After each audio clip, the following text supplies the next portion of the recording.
Welcome to our tutorial on how to crop pictures in Microsoft PowerPoint.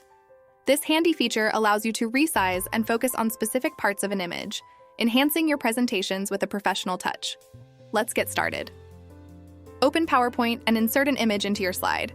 To do this, click on the Insert tab at the top of the PowerPoint window. From the drop-down menu, select Pictures and browse to locate the image file on your computer. Click Insert to add it to your slide. Once the image is inserted into your slide, click on the image to select it. You'll notice a new tab called Picture Format appearing on the ribbon at the top of the window. Click on the Picture Format tab to access various image editing options. Look for the Crop button located in the Size group. It resembles a square shape with arrows on each side.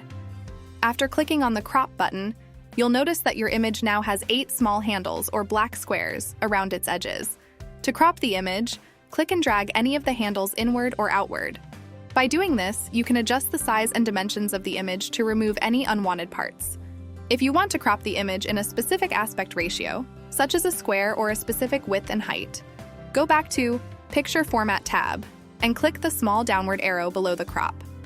In the Crop drop-down menu, you'll find various aspect ratios to choose from.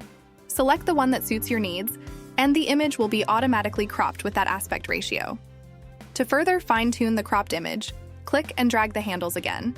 You can experiment with different adjustments until you achieve the desired result.